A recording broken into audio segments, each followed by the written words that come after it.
So thank you for taking time to be here and share your Pleasure. wisdom. Yeah. Well, let me introduce Murray to you all. Dr. Murray Stein is a distinguished Jungian analyst and author, known for his influential work on the psychological theories of Carl Gustav Jung.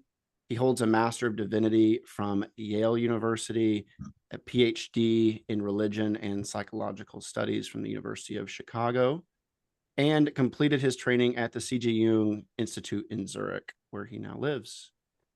With over 4 decades of clinical experience, Dr. Stein has written extensively on Jung's concepts, including his renowned book, Jung's Map of the Soul. So if you've seen that workshop that we do, it comes from the work that Murray has done to map out Jung's theory. And that book explores individuation, the collective unconscious, and the development of the self, or the integration of the self, which is kind of what we're going to focus on today. And Murray is a founding member of the International School of Analytical Psychology in Zurich, and continues to shape the fields of psychotherapy, spirituality, and personal transformation.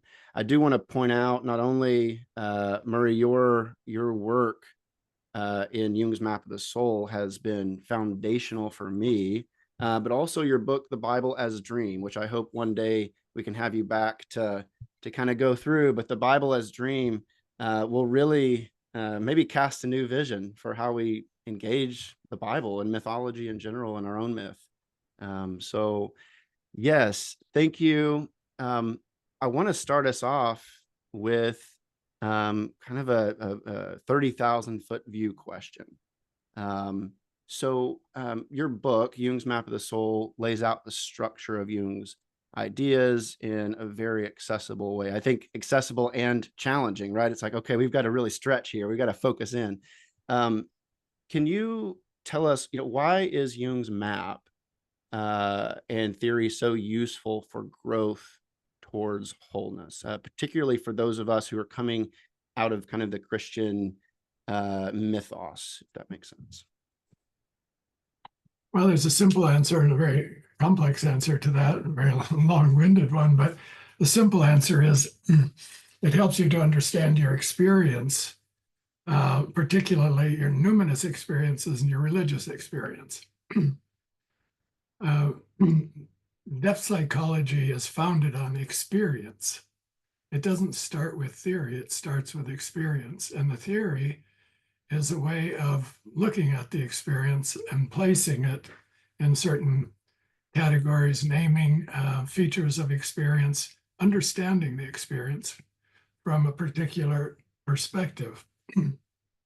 And another thing to be very clear about, that the map is not the trip or the journey. The map can guide you on the journey, but you have to take the journey, okay? Or most of you are on a journey, well launched in your journeys. You're not teenagers anymore looking at what's ahead. You can very well now reflect on what you've lived. And in that reflection on what you've lived and looking back, you can identify certain key events, certain key moments in your experience, decisions you made, important dreams you've had, maybe even mystical experiences that you've had or tried to have, and synchronicities, chance events that changed your life. That was my experience. That's how I discovered Jung. Somebody mentioned Jung's name at a party, and I went out and bought his book, Memories, Dreams, Reflections, his memoir written with Anila Yaffe. And I couldn't put it down. It's the first time I really encountered Jung's thinking. And he starts off by saying, I'm going to tell you my story. This is my myth. This is my experience. And then he goes on to relate how the self incarnated itself in his life experience. That's the basic idea of the self. It's there at the beginning and it unfolds. And if you don't block it with defenses or complexes or resistances, it will unfold itself in your life. And looking back, you will see the pattern that your life has followed and has made to that point. So the map of the soul is a way of naming certain experiences. Where does it come from? It comes from Jung's experience. If you want to read the raw material of his experience before he formulated it and put it all into a nice framework of psychological theory, you now can read the Red Book, which is his something he created for himself. It isn't really a personal diary exactly, but it's an edited, elaborated account of experiences that he had at his midlife period. And if you want to read even more raw material, read the Black Books. Those are his journals. Those have now been published in the last couple of years, the Black Books. And it's out of this experience and also with his patients. He was a psychiatrist at midlife, already famous with his research in psychiatry and psychoanalysis with Freud.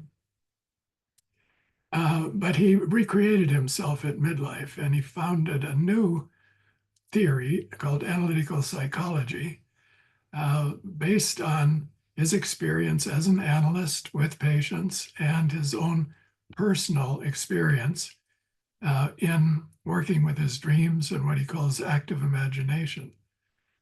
Those were the two doorways into the unconscious for him.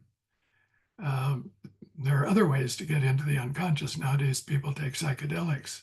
Jung never did that, but that is a doorway for some people. I haven't tried it myself, but I've worked with people who have, and it can be quite useful in opening up to some of the deeper levels of the unconscious. So Jung names and categorizes what he experienced. So he talks about the persona. That's the part of ourselves that we offer to the people around us, to the public. It's how we interface with the world around us. It's our official reputation and character and how we want to be perceived, how we dress, how we present ourselves. And it's very important to have a well-developed one if you want to be successful in the world around you and have friends. And, you know, you have to develop certain qualities that other people share and accept. That's persona. Then he named another part of the experience, shadow. That's the opposite of persona. It's what you want to hide. It's what you're ashamed of. It's what you don't want to talk about with other people. It's what you don't want to acknowledge yourself. You repress it. That's what Freud discovered, he said. Freud discovered the shadow of the Viennese hypocrites. Viennese were famous for their hypocrisy. They would say one thing in public and do something very different in private. So Freud exposed all that, and he said, we all have an id. It isn't just bad people who have an id, but we all have an id. And Jung went with that, and he called it the shadow. And there's the anima. He says it's man's age-old experience of woman. And woman has an animus. It's woman's age-old experience with a man. And that's how he categorized these areas of experience. And he then theorized about them and had a lot more to say in his theory. And then he talks about the self. That's an overarching concept that embraces everything in the psyche. It's the psyche's totality. It includes the ego, your conscious sense of self, the I, and it includes everything else that you don't know about or that you're not aware of. And as you, quotes, individuate or become more conscious, you see more and more of the self, and you help the self to become part of your life. In other words, we call it integration of what's unconscious. So you develop in the course of your life experience through using this map, you develop self-knowledge, self-understanding, self-acceptance, and a kind of complexity that you wouldn't be aware of if you hadn't taken the journey or looked carefully at experience. People have experiences and they don't know what to do with them. They have big experiences, they have traumatic experiences, they don't know where to put them. And if you don't know where to put them, they tend to fade away or they get repressed, forgotten, pushed in the cupboards, and they don't serve much of a purpose. So if you know or have an inkling of where that comes from and what it might mean for you, you can do something with it. Jung once said that he was astonished at how little attention most people paid to their numinous experiences. Everybody has them time to time, one time or another. A numinous experience is an experience of an archetype. The archetype shows its face and you experience it in a projection or a moment of enlightenment or vision. You experience an archetypal image. Well, what do you do with it? A lot of people don't understand what that is, don't want to talk about it because they think people will think they're crazy. They won't be understood. Jung himself had that feeling. And that's why he didn't, in his lifetime, publish his Red Book. He thought people would think he was crazy because he had these weird experiences in the night. He worked during the day as a normal physician, psychiatrist, analyst, and a family man. I once talked to his son, Franz Jung, this was many years ago, and asked him, what was your father like when he was going through this terrible crisis in his midlife period? You know, he calls it confrontation with the unconscious and memories, dreams, reflections. It sounds like he almost went mad. And his son said, oh, we didn't notice anything. We went on camping trips. We went sailing together. The family had good times together. We didn't notice anything. So Jung was very careful about keeping that private, and he could contain it. At some points, he said he didn't know if he'd be able to survive. It was very intense. He had to do deep breathing and practice yoga and stuff. But so again, what the map is helpful for, which is what he elaborated after the experiences, is to place these experiences in a position in our life story, in our narrative, that gives them value and that shows us a pattern. How has your life been directed by the hidden hand, as Jung calls it, the hidden hand above my head that directs my destiny? How has your life been directed to the point where you are now? And if you could see some of the details of it, some of the markers, some of the turning points, and how that took place, you know, falling in love is another one. If a man experiences the anima, or a woman finds the animus in a man, they fall madly in love, that changes your life, even if it doesn't work out. It's an important life experience. And I've worked with people over the years who say that's the most important experience I've ever had in my life. It brought me the most feeling, the most intense awareness of the other and of myself.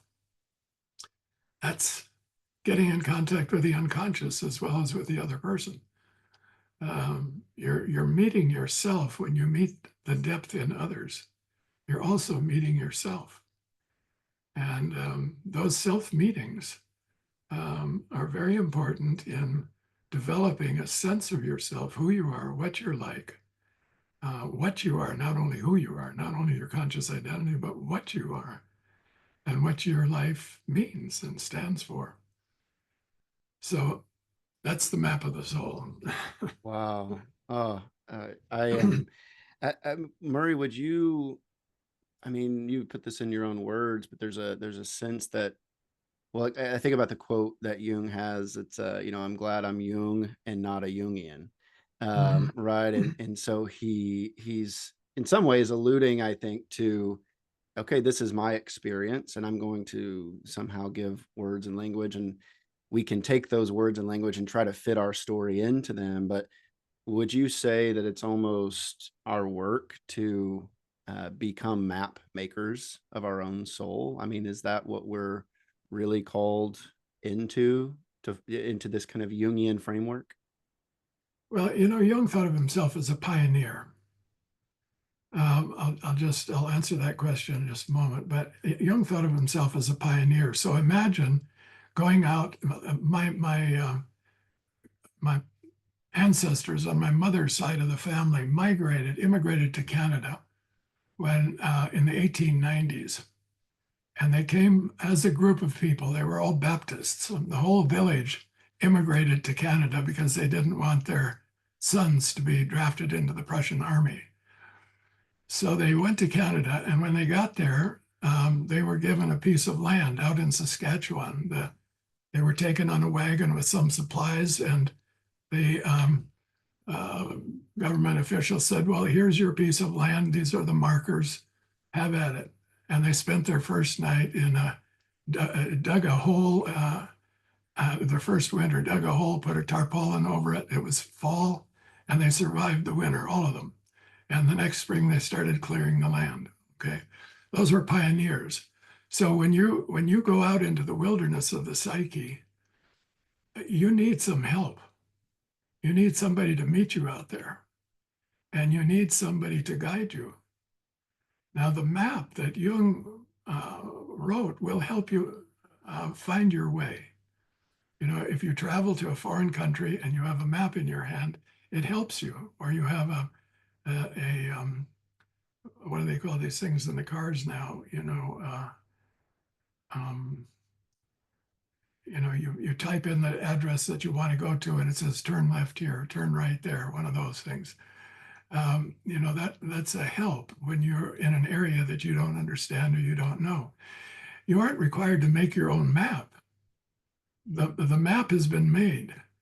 You can use it, or you can use another map. There are other maps, but you don't have to make the map. What you have to do is have the experience. And the map helps you get deeper into the experience. No, I wouldn't say each person has to be their own map maker, but each person has to have their own experience.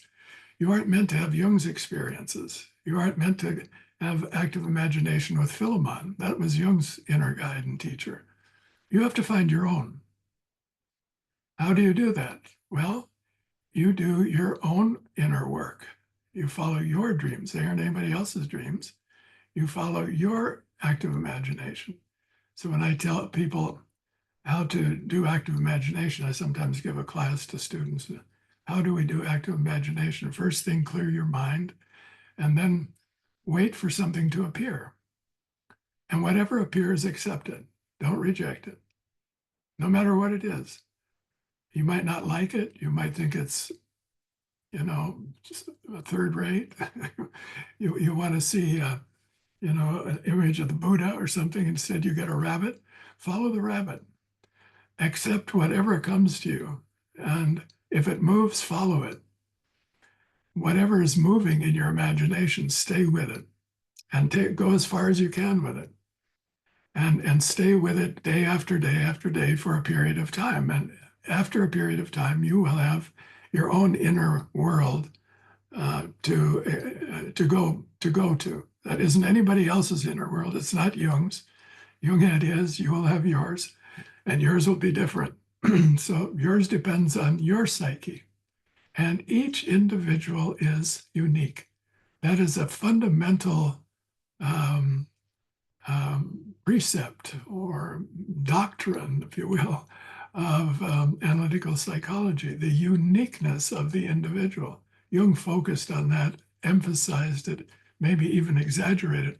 That doesn't mean that we're absolutely different from everybody else in all respects, but we are one of a kind, one-time individuals.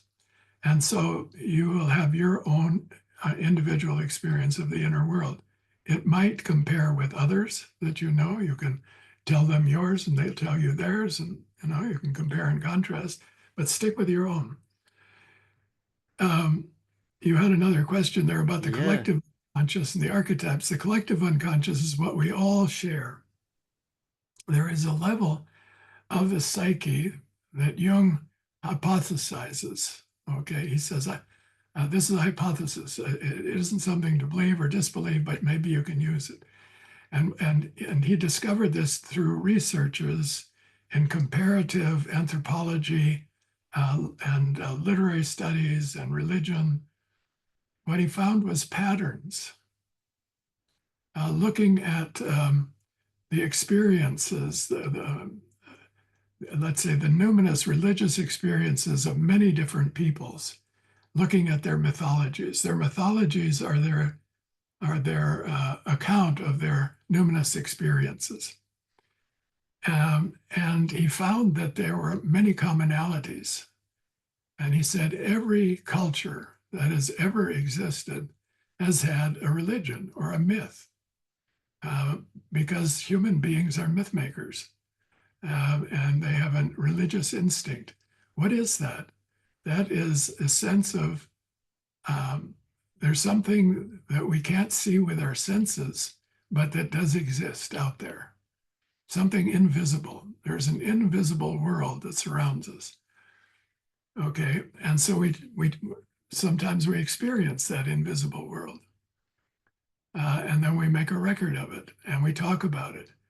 And all the gods and goddesses of the religions were symbols and representations of this invisible world. So you can compare mythologies, and you can see every mythology seems to have a hero. Every mythology has a mother. So these are archetypal images that belong to the collective. But we all have our unique experience of them. And so if you take Christ, for example, as an archetypal figure, which Jung discusses many times, many places, because it really was a part of his experience. Also, he experienced visions of Christ several times that he writes about. And he says Christ is an archetype of the self, an archetypal image of the self. Almost, not quite complete, because he doesn't include the dark side. Okay. Where's the dark side? Well, the dark side is Satan, his brother. And they have a conversation in the desert, and Christ rejects him. He doesn't make an alliance with Satan. So in Christianity, there is a rejection of evil. Okay, Jung thinks that was necessary at the time, but it needs to be revised now after 2,000 years. But the experience of Christ is the experience of what Jung would call an archetypal image. If you were an ancient Greek and you went into the temple of Aphrodite, you might have an experience of Aphrodite, the goddess. It's not a theory, it's not an idea. She would be there. You would see her. You'd have a vision of her. People had visions of the gods and goddesses, and they spoke to them. Or you would stare at a statue of the god or goddess, and you would ask a question, and the god would nod to you, or the god would object somehow.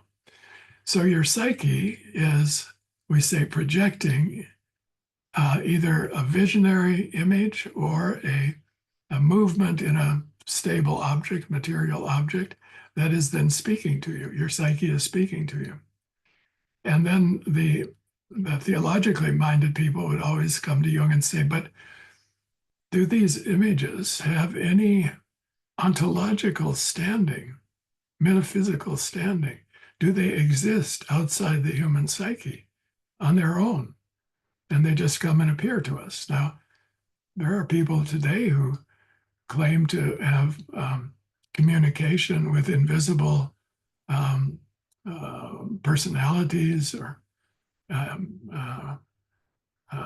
creatures, aliens from another dimension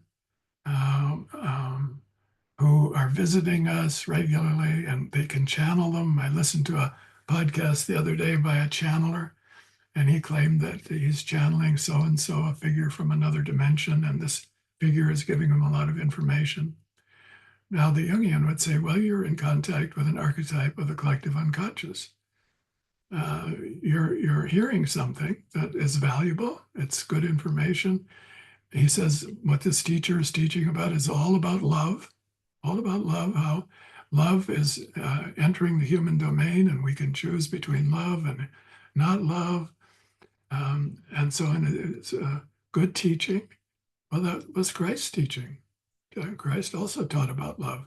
Maybe Christ was an alien visiting us. You can think in different ways about this. And Jung keeps it to the psychological most of the time, but not all the time. He leaves open the possibility. He says, I'm talking about God images, what people experience. I'm not talking about the thing in itself, per se. So he makes a distinction between archetypal images and the archetype per se. The archetype per se is beyond our capacities to experience directly. But his theory, his hypothesis, is that this archetype per se sends us manifestations into the psyche in the form of images, ideas, intuitions, and sometimes synchronicities. And when he gets to the topic of synchronicity, these synchronicities are these meaningful coincidences in time where you have like a dream image and then you see it outside yourself the next day, or these are things that fall together. The psychic world and the material world suddenly fall together in a certain moment. That's called synchronicity. And Jung says these coincidences deliver meaning. We don't make the meaning, we read the meaning, we discover the meaning of them. Sometimes it's very hard to do. But when he talks about that, he transgresses the psychic boundary.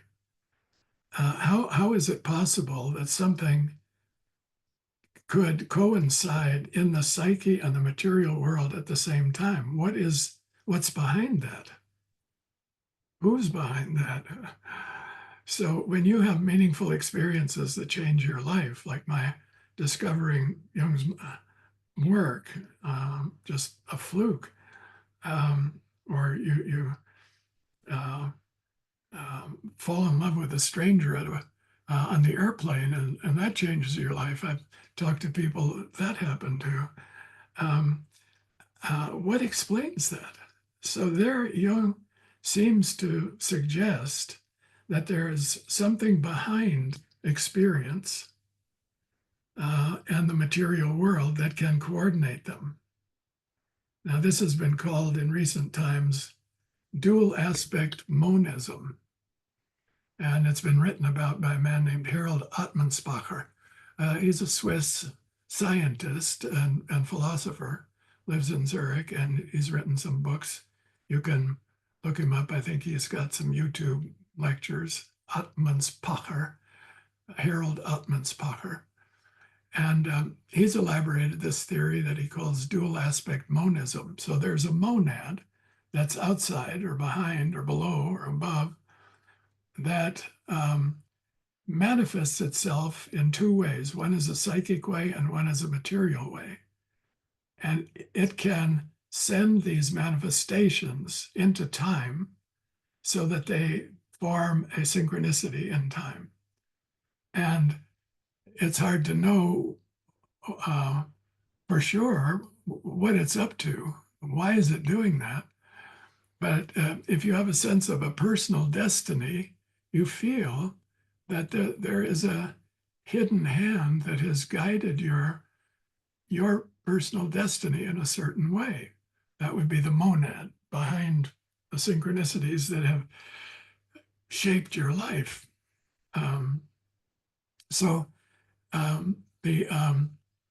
The archetypes, the archetypal images, gods and goddesses and so on, could be manifestations of something that exists beyond the psyche, but we can't really get to it and know it for sure. We can experience the images and the ideas that come, but the source is beyond us. So the theologian would say, well, that's the God beyond experience that's working these codes. And the thing about Jungian psychology, it focuses so much on the individual that we get a sense that destiny is a personal thing. There's a personal interest in that monad. It's very Christian, you know. God sees every sparrow that falls. He knows every name of every person that lives, every soul, and he loves them all and is concerned about them all. He's a shepherd of the sheep, and all that is Christian teaching. In a way, what Jung did, I think, is very carefully translate religious teachings, dogmas, and so on, into psychological terminology, and make use of it by applying it to the experiences that we have as individuals. So it makes religion a very individual enterprise. Jung did not trust groups, and he thought that groups are very dangerous. The lowest common denominator of consciousness, he says, is what dominates groups. Power struggles. He says, where there's power, there's no love. So he was very avoidant of groups and suspicious of them.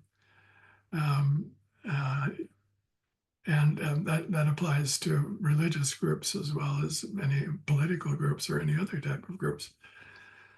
So Yeah. he was much for kind of individual religious experience and spirituality. Very I much love. emphasized the individual. Yeah. Yeah, well, that kind of brings me to what feels like a really essential question for everyone listening. I mean, it's one for me for sure. And so I like to call it the common Christian myth.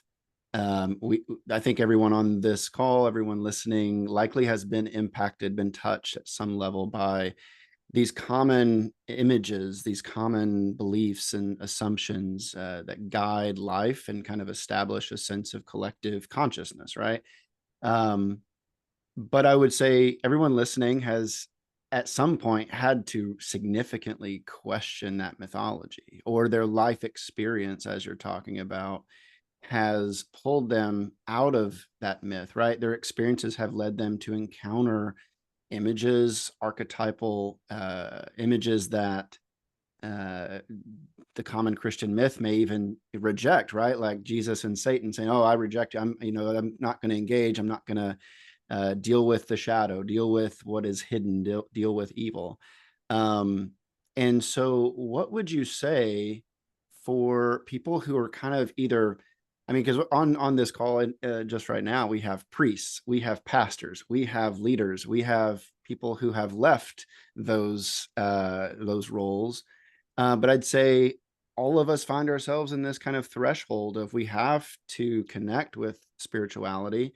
That old paradigm simply does not meet the needs, does not give language, in fact, rejects our experience.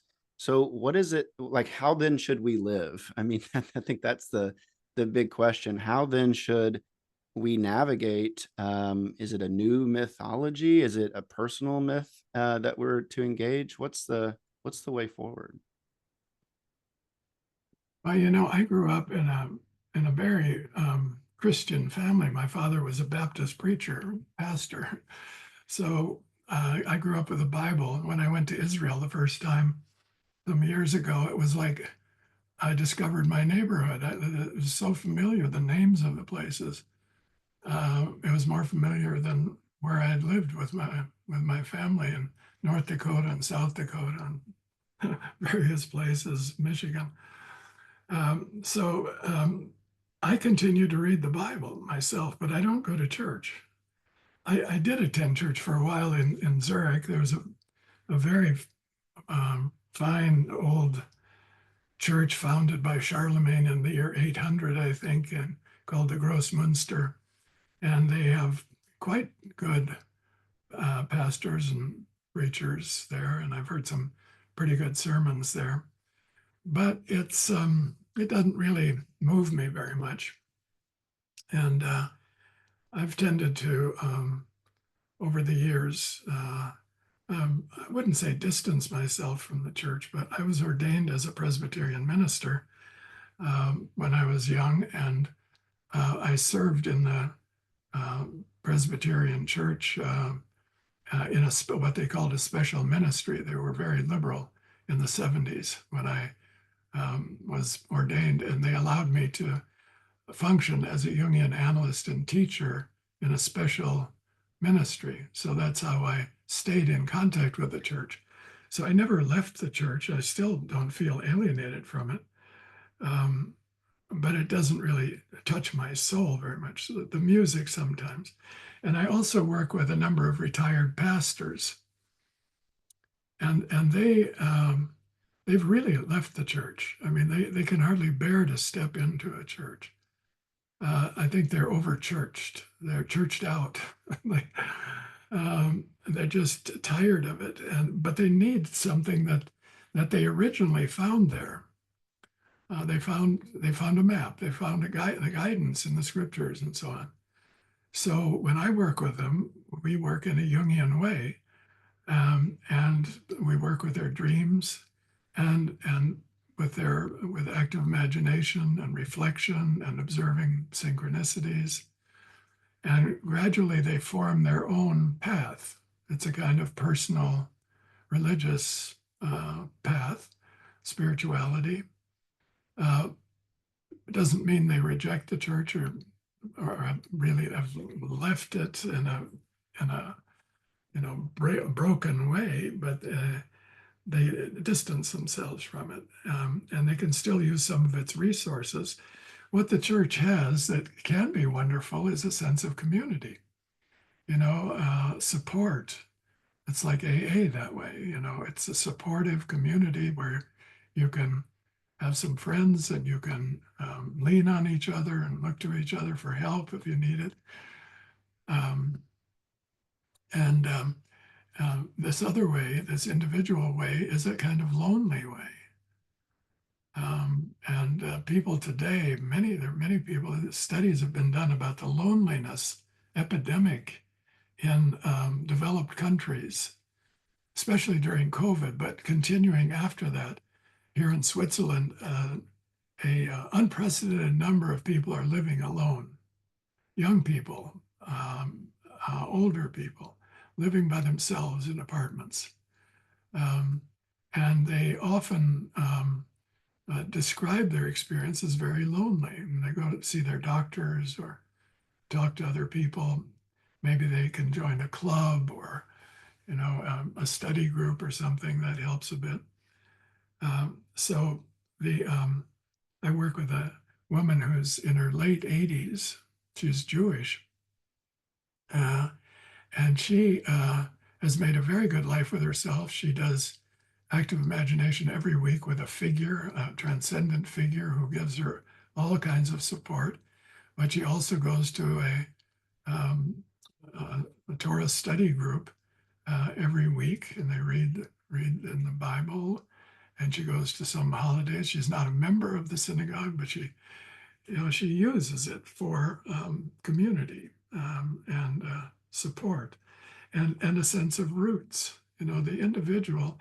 Jung also emphasized this, the rootlessness of the modern person living in a city. And Jung discovered his roots through studying the church fathers, studying the Gnostics, studying the alchemists.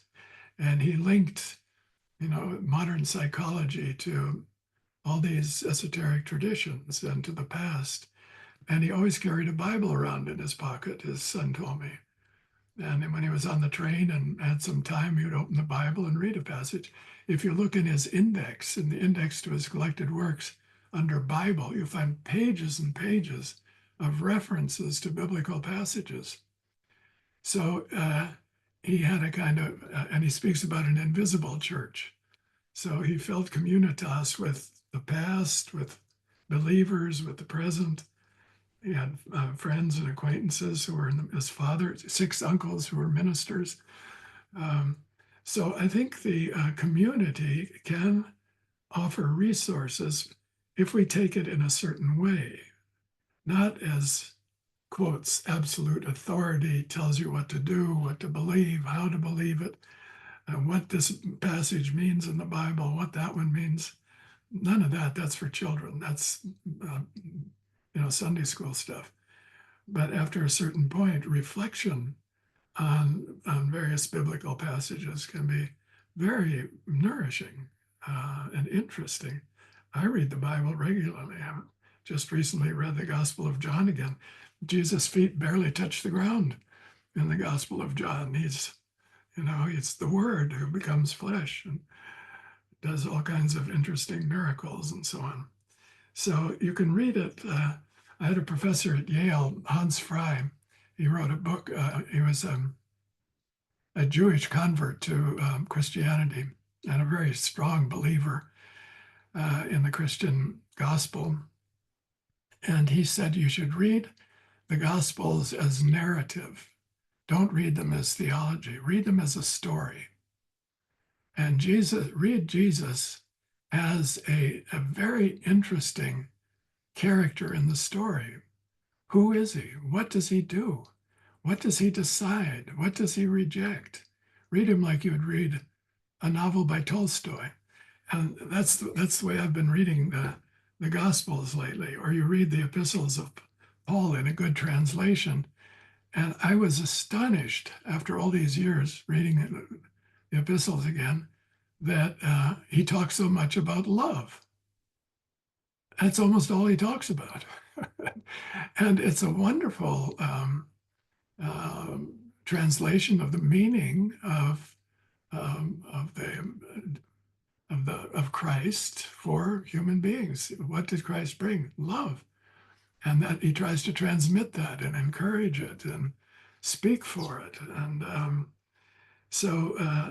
I think the less theologically you read these texts, more as literature or meaningful descriptions of experiences, visionary experiences that ancient people had that are still speak to us in certain symbolic ways. It can be very nourishing for the soul, I find. Oh, wow. Thank you, Murray.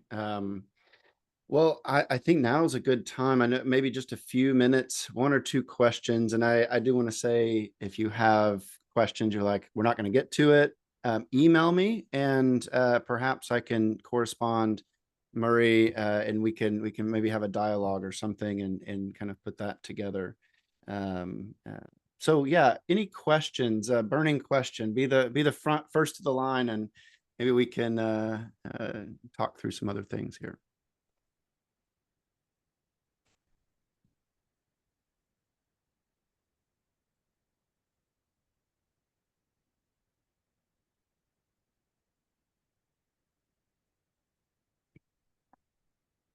Looks like Mark's talking, but he is muted. Oh, Marcus. Oh, yes. Brand is talking. Oh, okay. No.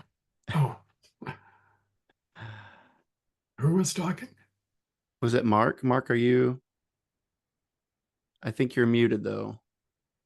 Mark was talking. Mark's in a car. There Oh, we there he is. go. Okay, can you hear me now?